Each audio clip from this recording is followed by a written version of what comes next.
ஆனாலும் முடியல. அவங்கள திட்டிக்கிட்டு இது பண்ணிக்கிட்டு அவங்க இப்படி பண்ணிட்டாங்க, அப்படி பண்ணிட்டாங்க, அவங்க எப்படி இப்படி பண்ணலாம் அப்படி இப்படின்னு அவங்களும் ஆண்டவருடைய பிள்ளைகள் இப்படியே புலம்பிக்கிட்டு பண்ணா.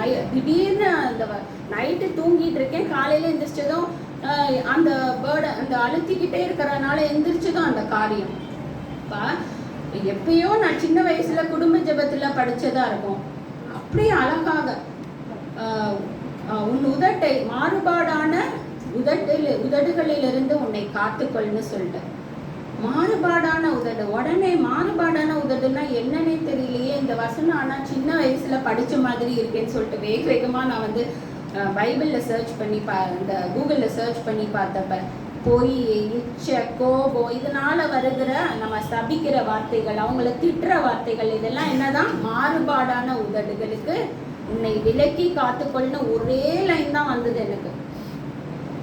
அப்படி ஒரு ஷாக் எனக்கு.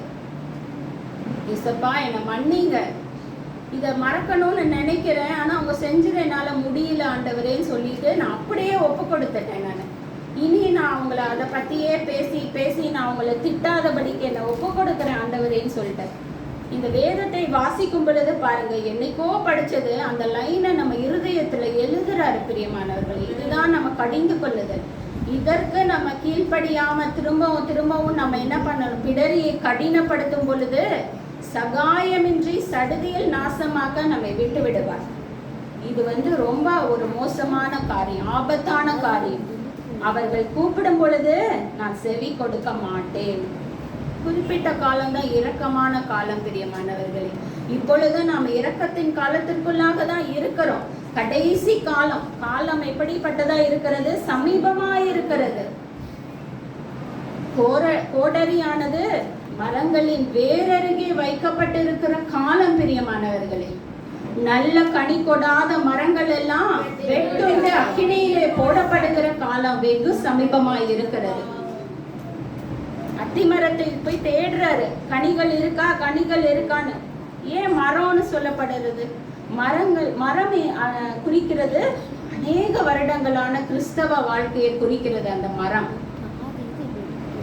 அப்ப அநேக வருடமாய் நான் கிறிஸ்தவ வாழ்க்கையில இருந்தாலும் கனி இல்லைன்னா உடனே சபித்தாராம். ஹல்லேலூயா. அந்த சபிக்கப்பட்ட வாழ்க்கை நமக்கு வேண்டாம். இன்றைக்கே அவருடைய ஆலோசனைக்கு நாம கீழ்ப்படிவோம் பிரியமானவர்களே. அவர் தங்குகிற இடமாக நம்ம குடும்பம் மாறட்டும். அவர் வாசம் செய்கிற மாளிகையாக என்னுடைய வீடு மாறட்டும்.